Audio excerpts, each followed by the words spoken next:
Hello, everybody. Today we are talking about how you can stop making your art alone. Welcome to Art Prof. We are a global art party. I know, Lauren, I would go out of my mind if I did not have other artists to talk to. How about you? Oh yeah, I get a little stir crazy in my studio. I just stop being able to see what's in front of me, and I need to be talking with other artists to get different perspectives, to keep me motivated, to go to art events with. It's just you can't do it alone. I just find it very motivating. And it doesn't even have to be that I'm getting a pep talk. It's just seeing other people being creative, making things, talking to them about their projects. I feel that that is just as influential as my own projects. Oh, yeah. I really love being around other artists because they're thinking about things in a different way than I am. And so I'm always getting inspired by what somebody else is doing, how somebody else is approaching their project or a way of working. And I pick out little tips and tricks along the way and say, oh, I could try this. Oh, what if I did this? And it just makes my own work so much better. Because I do think sometimes the assumption is that being an artist is about the making of the work. Certainly it is. But I've come to see that that is one part of being an artist. And there's this whole other element of connecting with other artists, getting feedback from other artists, being inspired by seeing what else somebody is doing in their practice. And for me, I would go crazy if I sat in my room by myself and painted for 8 hours straight. I would find that very, very difficult. So tell us in the comments, how many of you guys here really feel like you are largely working on your own? How many of you, maybe you've met some artists in real life? Maybe some of you guys are hanging out with us in art club, in our free public section of our Discord server. How have you connected to artists? Because, Lauren, I think one of the hardest things about finding other artists is just really hard sometimes to find other artists. Yes, just on top of the old geographical issue, and maybe you're in an area where you don't know a lot of artists or have a lot of art events happening, a lot of art infrastructure. There's also the part where I don't know about you all, but I have a hard time talking with people in person. I get really embarrassed and scared, and you can times that by a million other artists in the world. A lot of artists that I know also feel this way, and so there's just sort of this wall between us where it's like, oh, how do I start this conversation? And that can be very difficult for some people to cross that bridge. So I want to take the easiest avenue to making new art friends. The best thing, if you can get it, is an introduction, but most people are not in that situation. Maybe you live in a remote area where there really aren't much of an art community happening. And that's why I really encourage people to join a online community, preferably ours, because I know I'm a little biased, but I think our Discord is a pretty awesome place. It is free to join, and there's just so much value in reading the other conversations, seeing the work that people are doing in there. And then, if you want a lot more personal attention from staff and tons more support, we also have Art Club, which is absolutely our best program. It's the one I am the most proud of. But we have options for you here at Art Prof for connecting with other artists that I would really encourage you guys to take advantage of. Tell us in the comments how many people here are in either Art Club or in the public part of the Discord. And how many of you here do we need to sway in that direction? Because it's a pretty cool place to hang out in. This is a good point from Slepnear. True art cannot be made in a vacuum. It needs an audience. First of all, Slepnear, I haven't seen you in so long. Hello. Slepnear has the best puns, I have to say. I love it. They're not here yet, but they're probably coming. We expect one from you. Sorry to put you on the spot. But yeah, I was just thinking about that myth, the myth of the lone genius that you learn about in art history classes or when you're in elementary school, middle school. And it's usually this guy, Leonardo da Vinci, and he makes incredible art and he just is good at this all on his own, or Picasso or something like that. But really, if you look into the history of any of these geniuses, they always have this group of friends, of artist friends that they're with. It's never just them by themselves. They usually have a group of artists. They have a group of family members. You know, Van Gogh had his brother. They have... surrealists. They all hung out. Yeah. And they have like art parties together. They get together and do different games or collaborative projects to get their creativity flowing. It's just very prevalent in our history. You're actually going to find more people who are part of an art group than weren't part of one. Yeah, like Ravonda says here, mostly making art alone, but I have art parties and go to life drawing. And another good point, I feel like most people are artists, even if they don't realize it yet, which is why sometimes you meet somebody, you realize, oh, wow, I do want to try this.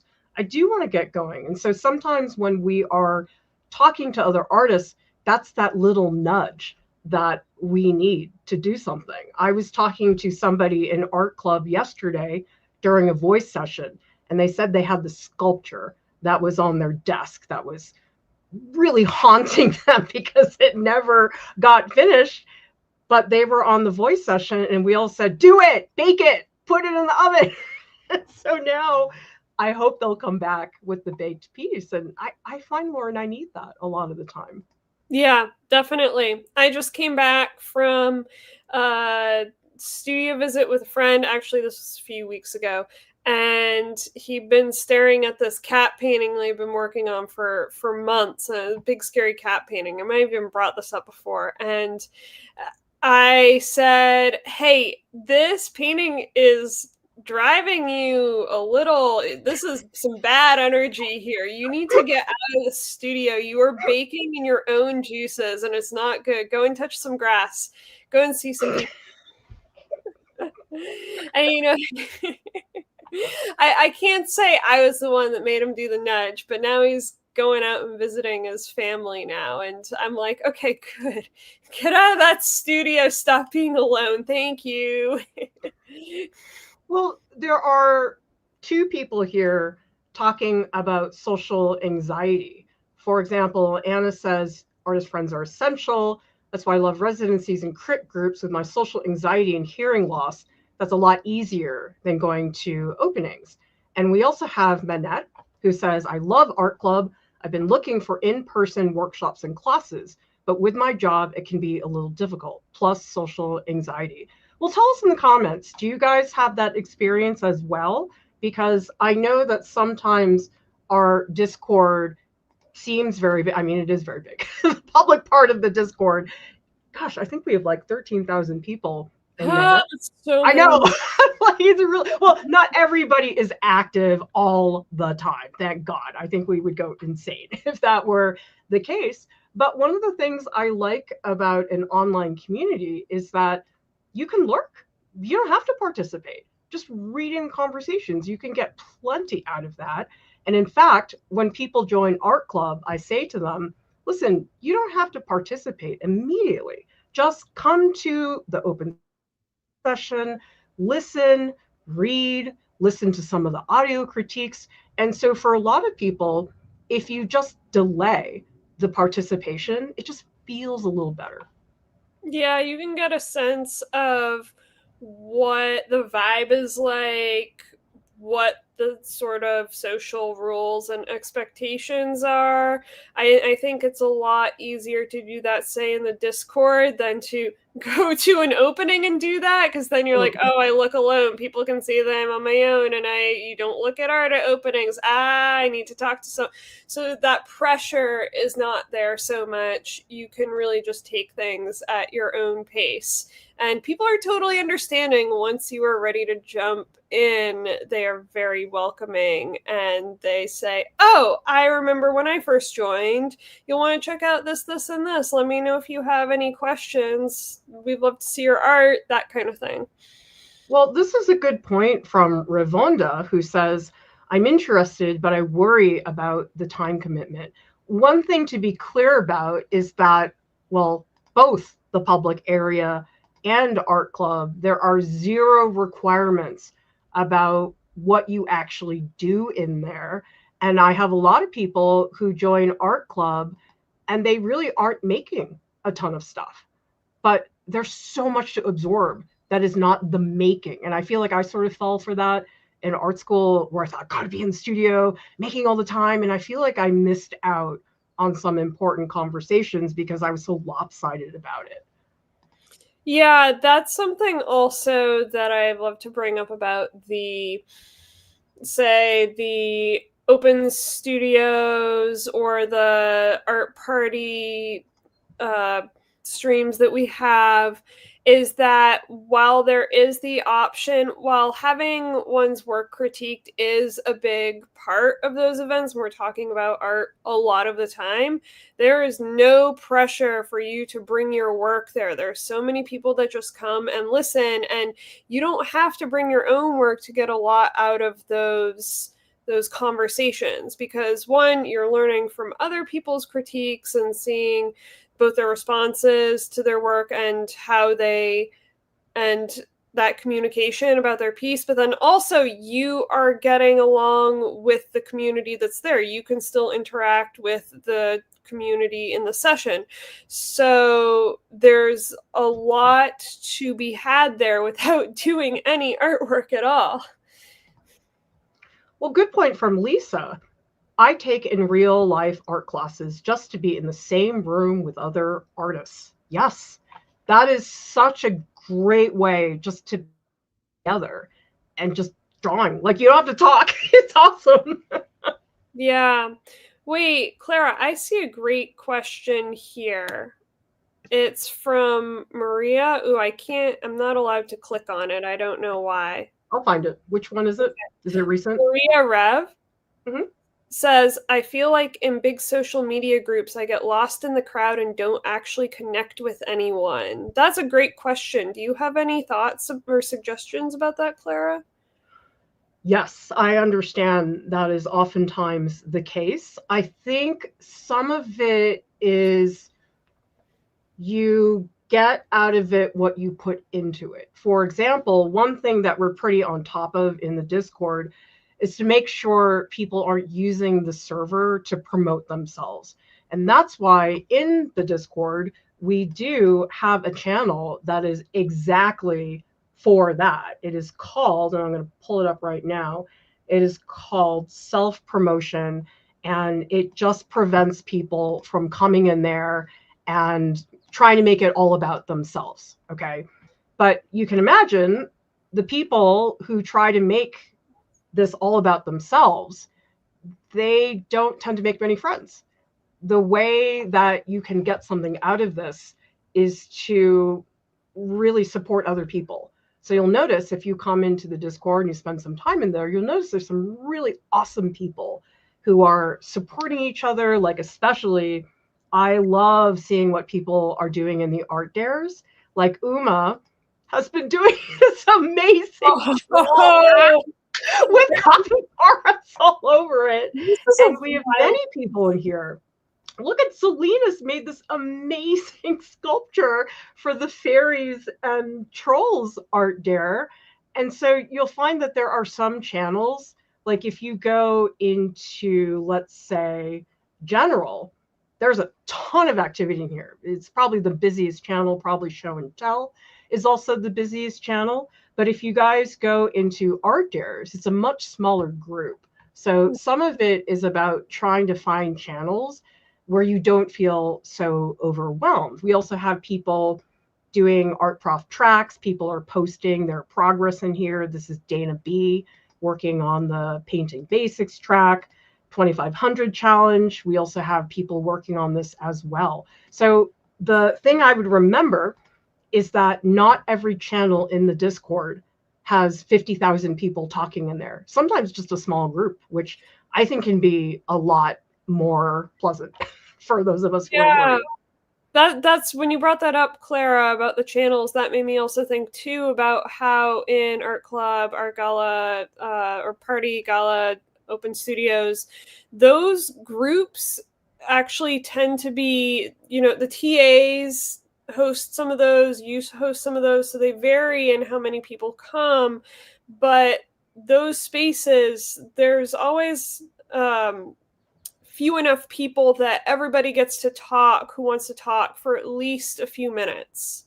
We do work very hard to get everybody who wants to speak having a chance to speak. So for those, I don't feel like, I mean, you guys can tell me if we're wrong, if I'm off track here, but I feel like nobody really gets lost in those sessions, which I think is really important. Well, that's the difference, is if you have a group of 50 people, that's different than 13,000. So while I understand that the public free part of the Discord is the best choice for some people, there's a lot to be said about working in a much smaller group. So we have Andrew here. Good. Glad to see you, telling us you're a lurker. Other lurkers, I know there are 48 people here watching.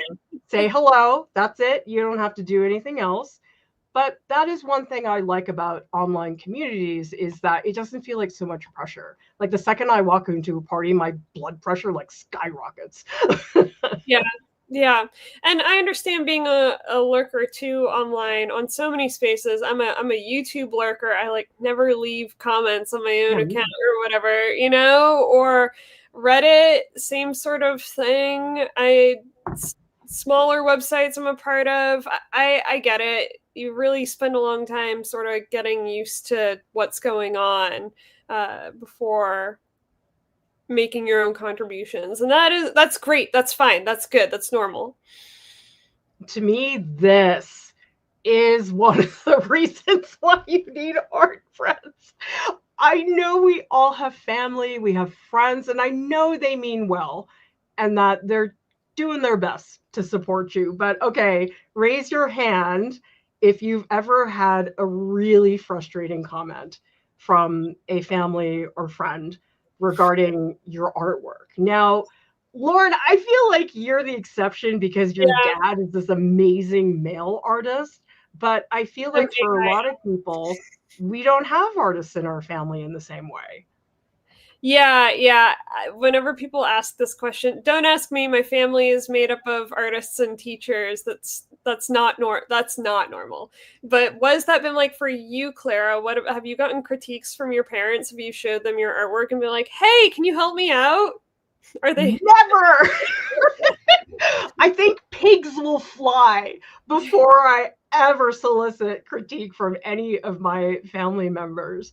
But sometimes you get comments, you're not even asking for them. So I was talking to a family member, and she's a daughter who's like 12. And I like to say things to, I don't know, she's very funny because she goes, "Oh my God, Clara, you did that." And so I like to say these silly things just to get a rise out of her. And so I was burning those wood panels. I was like, I burned my art the other day, and I made this reel. So I was like, "Oh, I'm going to show you burning my art." So she's 12 and she's like, "Oh my God." And then the adult says, "Oh, that's weird." And I was so irritated. Like, I know better than to take that to heart, but it was still annoying. Yeah. I've got something that's sort of similar like that. It's definitely not bad, but it was very funny. My cousins from out west came to visit. So my cousins are older, or my cousin is older, and then he's got a couple kids. And I haven't seen them in a while, but they're really great. I love them. And these kids are so funny. They're probably like 8 and 11 or something like that. And they haven't been to an art museum before. And so they're in New York. We're going to the Met or something. And we see nude sculptures.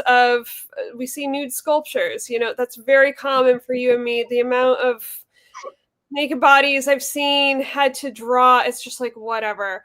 But one of the girls, the older girl, is like, ew, why is that allowed here? Ew, oh no, that's sick. And then the younger kid is taking pictures with her iPhone of all of the sculptures, and the older girl's like slapping the phone out of her hand. And I was kind of like, this is a normal reaction, but this is very common in what we do in the art world. You have to learn about the body. You have a body, I have a body. We have to be able to paint these things. And so it was one of those like instructional moments where they're not going to get that from another person in their family out there, another artist or another student. They need to be around other artists to sort of like get that context. And it was a great learning moment. It was super cute. Well, Emmy says, I have a few artists in my family. However, they are equal opportunity shade throwers. Yeah, so that's where sometimes I just like to compartmentalize people in my life. I'm like, okay, you're not seeing that because I just don't want to deal with the comments. Because I think the thing about being an artist is that we really need to commiserate with each other because it's hard. Making work is always a challenge.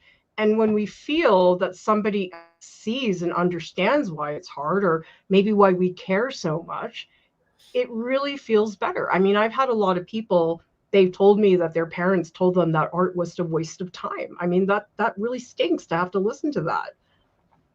Yeah, that was my, what do you call the people, your advisor, your class advisor, your student counselor, is that what it is in school? Said art was all right. No, in high school.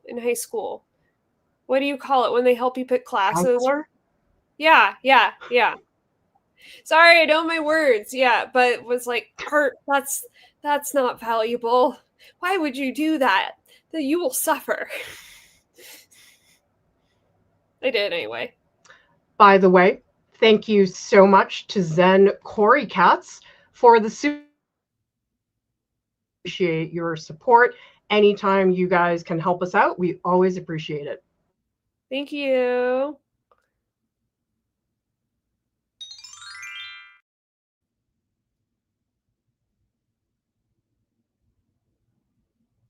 Claire, I think my screen's a little laggy. Going in and out. Is that? Oh, I think I'm back. Okay. Was that you or was that me? Anyway. I was just like, okay. Sorry. We're back. Okay. Gallo's asking a question. When are open studios and voice chats? I worry they won't fit my schedule and I'll miss out. Very good question. Well, first of all, in Art Club, we have open studios. Those are 3 times a week. Those are 2-hour long voice sessions, and you can drop in and out. Like you could just come for 20 minutes and leave.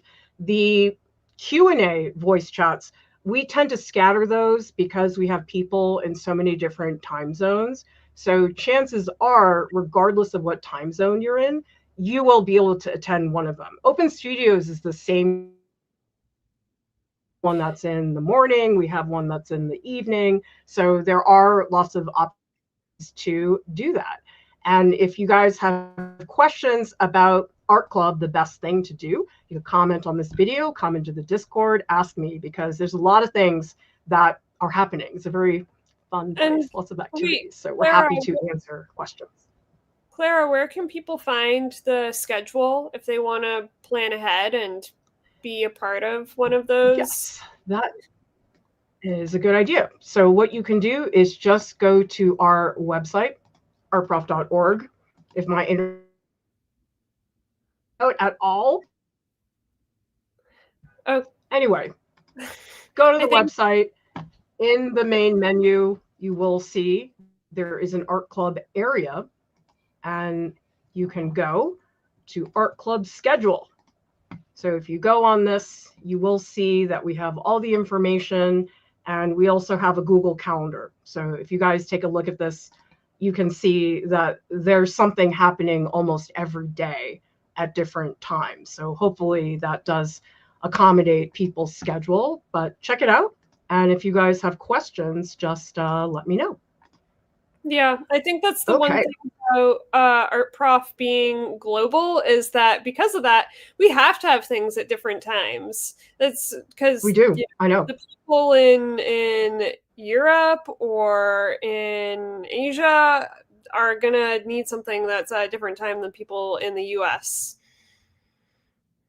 Which is amazing that we have people from multiple continents. Oh, Clara. I need to change the resolution. I think my thing doesn't like it. Yeah, you're going really in and out, and I'm catching parts of what you're saying. You're still intelligible, but you're not we're not getting everything. Sorry everyone for the bad technical difficulties. I think there's some sort of solar flare happening right now, which is troubling, but also might be cool. Check for the northern lights. Okay, clearly, Clara, are you still on? I'm still here. There you are. Now I can. Can you hear me? Sorry, tech issues. Anyway, Victor says, I am from Germany. I feel like Art Club really does a great job considering all time zones. Awesome. We also have a comment from Do You Hear That? Do you two get performance anxiety when it comes to starting projects? It definitely is a time when I need to talk to other artists, because when I start a new project, I'm always wondering, is this worth it? Is this actually viable? And that's where I do that quite a bit before I even lift a finger. How about you, Lauryn? Yeah, this happens most often to me with just regular paintings, not even big projects. I mean, a painting can be a big project, but that empty space on the canvas is very terrifying. It's very terrifying white. And once I finally get paint on there, it gets a little easier, but I'll stare at that thing for hours and hours before actually putting something down. And, you know, the more you do it, the more you get used to overcoming that anxiety or working through it. I shouldn't say overcoming, because I feel like that makes it sound as if the anxiety goes away. And the anxiety never does go away. It's always there when I start. I just get better at sort of facing it and realizing that there's nothing to do but just push forward. Anna is asking, if you have artist friends, how do you deal with the envy when they're more successful than you? Well, I've got a bunch of artist friends who are way more successful than me. And honestly, it just depends on my personal relationship. Like if I'm really close to somebody and we're great friends, I'm just always happy for them, no matter what. It's the people who are peripheral to me, like I know them, but I don't know them that well, that gets to me more. So for me, it depends on the person.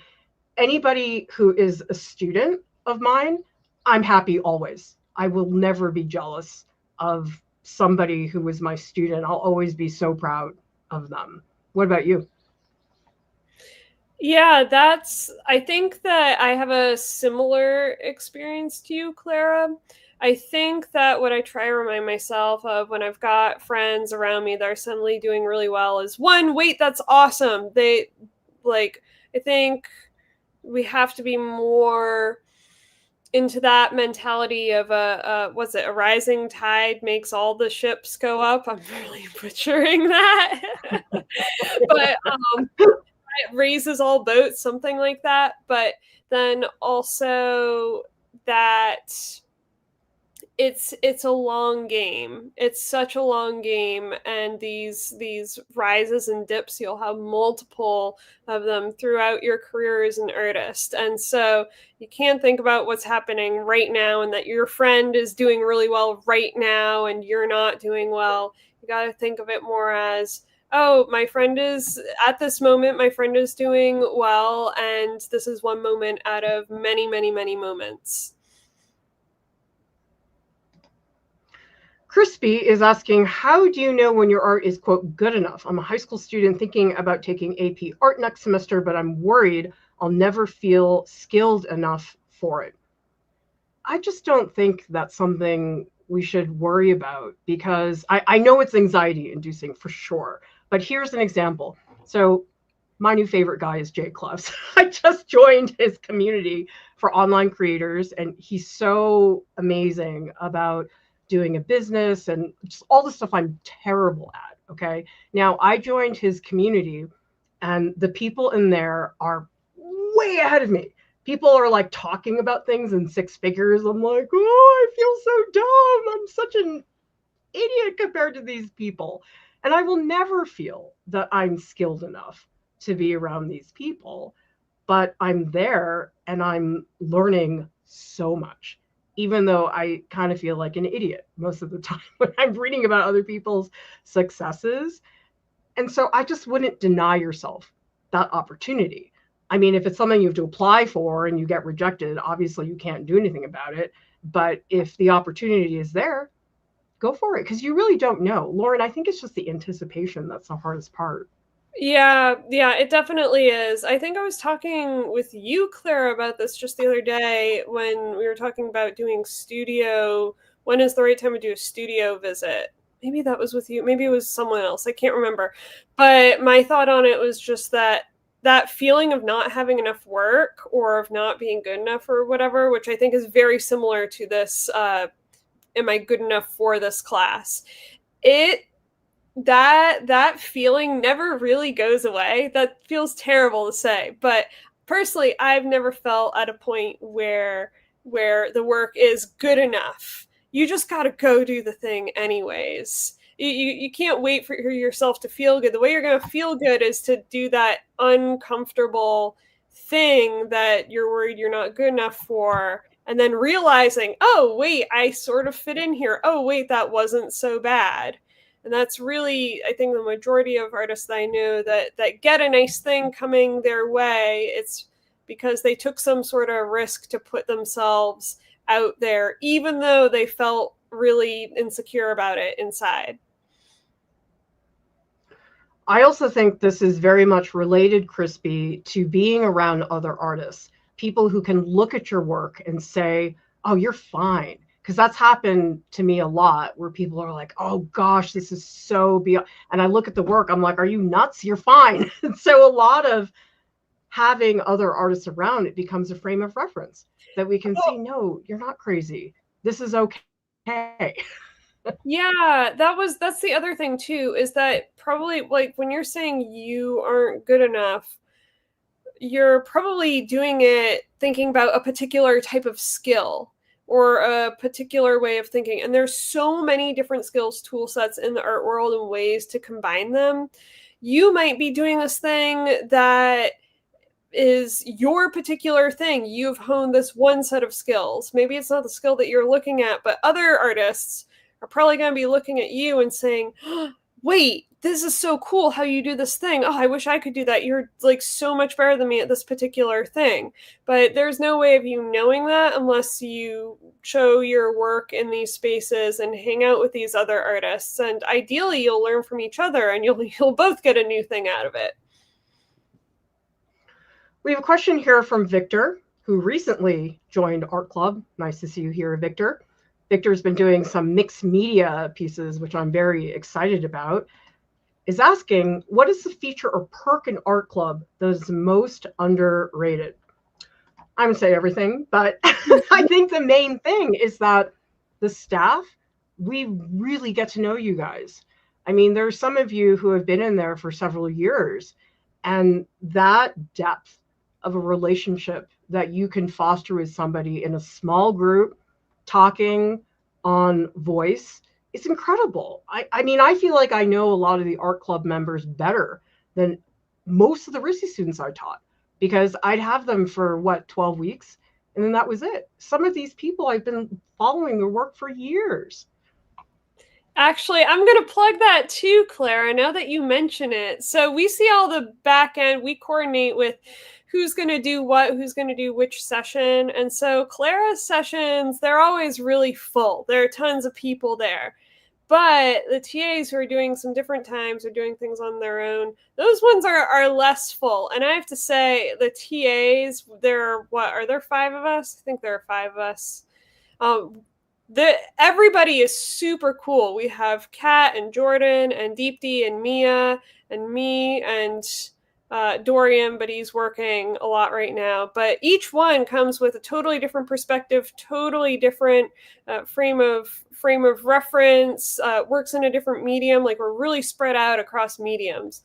And so making sure that you utilize all of the art prof staff is going to be really helpful for you, more than just focusing on when Clara's got streams going on. As much as we really love you and you are the king of art prof. No, that diversity of thought. I mean, anytime you and I are in a voice channel, I'll say something, you're always like, but Clara.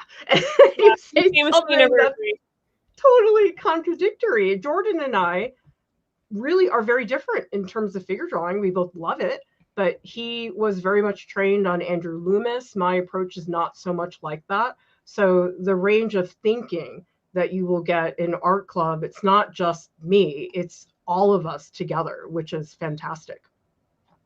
Well, then Corey says, almost didn't renew my art party sub because I feel like it is way more advanced and overwhelming because I have no artistic skill. I decided to stay anyway. Yeah, it's intimidating when you're around people who feel like they are further ahead of you. How would you suggest to deal with that and frame it in a more positive way? I think everybody starts somewhere. I guarantee you, Zen Corey Cats, that there are people in Art Club that have been there for years. They're really fantastic now that started out, at a much different level than they are now. Like, everybody starts somewhere. And the really cool thing about Art Prof is that the growth, if you're there, it is, and you're doing the work and you're sharing with other people, it's really fast. I see people in this comment section right now who are evidence of that, who started at one place and now are just making incredible work. It's scary. It's totally scary. I understand, but it also it is the place that will help you get better, that will help you get beyond that sort of feeling. And you are not alone. There are other people also in the Discord that are of all different levels, totally all different levels, and everybody at any level is willing to help you out. There is no judgment. I never see anybody post anything that's really bad or mean-spirited or anything in there. Oh, no, we boot you out if you're mean. Yeah. Don't worry. So, and I think that's also the thing too, is if you're feeling kind of anxious about it, we have several channels, first of all, where you can sort of talk through those thoughts. Artist Wellness channel, one of my favorite channels on our Discord. But also when you are, say, asking for a critique or you want to show your work, you can say, hey, I am new here and I'm new at this work, and can you please be gentle, or can I get critique in this specific area? I'm not interested in anything else. You can direct your own experience. This is really all about you. It's not about everybody else. It's just how you connect with the community and with your own work. And remember, in Art Club, I'm very accessible. And so anybody who is feeling that way, I encourage you to send me a DM and say, hey, I feel really intimidated. I don't know what to do. That's one of the things that we can provide in Art Club because it is a very small group. But actually, this is the reason why I joined that creator community with Jay Klaus. I was so tired of looking for this one stupid thing about taxes, about any creator thing. So frustrated. And it's like, I just go into his community. I'm like, what about this? He's like, blah, blah, blah. I'm like, oh, that was really fast. Like the other day, I was asking him about mid-roll ads on YouTube. And he said something to me about it. And so I was like, okay, I'm going to go do it. And I'm doing it. And I'm like, wait, do I turn off the automatic ads? Or do I add the manual ones with the automatic ads? Or do I just add? It just was like so specific. And so I went back and I asked him, and he's like, yep. Da, da, da, da, da, da. I'm like, yes. It was like such a feeling of relief to just ask somebody, because this endless searching, gosh, it drives me nuts. Has anybody here had to do that? Because it's really not necessary. If you come into our public area of the Discord, we have plenty of places you can ask questions. And then for more in-depth replies from me and the staff, we also have Art Club. So really, this is an option. I really hope you guys don't have to do as much because we have this community. I do have to say, Clara, that as you've been talking about this is my secret sort of pet peeve about Art Prof, just the website or YouTube, you know, is that it's so big and we have so many videos at this it's point. Ridiculous. Trying to navigate the site and find that one video that I want drives me absolutely batty. I just like, I am like one of those cat memes. It's like, because I know it's even the one that was in the video, but I don't know what has happened to it because we did it like, what, 5 years ago.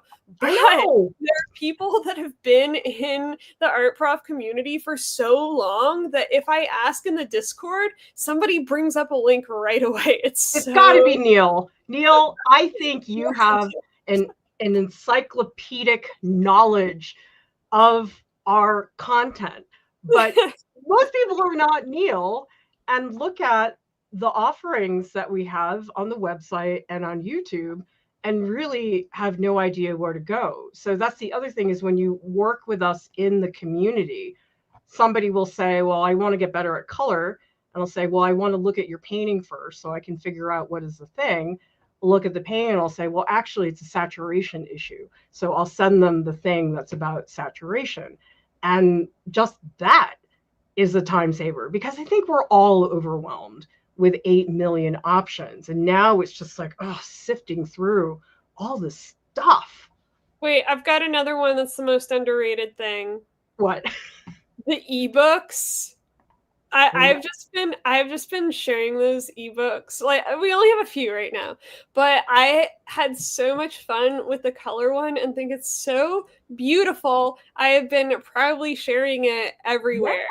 Yeah. So, it has all of the things. I wish that I had that book when I was in undergrad. It's fantastic. So this is a similar thing too, is that we do have a color area on the website. If you go into the fundamentals area, which is under Learn and Create, you'll see this is the fundamentals stuff. We do have a big color area, and certainly you can come in here and just like look at things. But why would I do that when I can say, yep, this one thing, just read this one thing. You don't have to look at anything else because all the videos are embedded and you can just do one-stop shopping. I think that's another thing that we've been working very hard to provide, because, oh boy, we have a lot of videos. Can you, is it possible for you to show a couple pictures of the book? It's just so beautiful. Yes, I love the formatting. I love this. It's so easy for me to read. And everything is in its little segment. Everything's like a blurb, and I can, like, It's so good. It's so, so good. I'm just very proud of how cute it is, even though it took like 8 billion hours to finish. Yes, it is. Man, it's so, so cute. Yes. Yeah, and here's another point from Lisa. Sometimes you don't even know what questions to ask, that you don't know what you don't know. I mean, Lauryn, you mentioned so many things about color. I'm always like, wait, what's optical mixing? What is a prismatic color? Like all these terms, I never heard about them. And hearing you describe it verbally to me, I'm like, oh, I get it. Instead of what is optical mixing, watch 500 videos, I still don't understand. Yeah, I feel the same way too. For instance, when, say, Jordan is talking about how you draw figures, I am like, what? What? Tell me more. I'm just like a little kid learning magic. Well, it's so much easier because let's say I ask somebody a question, inevitably I have more because they'll tell me something and I'll go, well, wait, I don't know what that is. And so it's also the opportunity that you have in order to do all of that follow-up stuff. Well, joined Art Club. This is our best program for learning, and we've added a lot of new things. For example, I am now doing video replies. So that's where I will make a video based on somebody's question in Art Club. And we also have Art Club art alongs. And these are really fun. It's just like the draw along. However, because it's a small group, I can pull up people's artwork that they're doing, give them critiques, and also everybody knows each other. So it's really, really fun. I mean, don't get me wrong, I love our public art alongs, but sometimes there's like 80 people in the chat, which is a lot to manage. And so these are really, really nice, low-key art alongs where you can get a lot of personal attention. And of course, we also are creating a video library because we are amassing video replies and art alongs. And I also dished on the contemporary art world the other day. I gave you a little preview. There's a new 6-minute video, but if you want to hear the real dish, join Art Club. You can watch that video reply. Thank you so much for watching, everybody. We'll see you next time. Bye.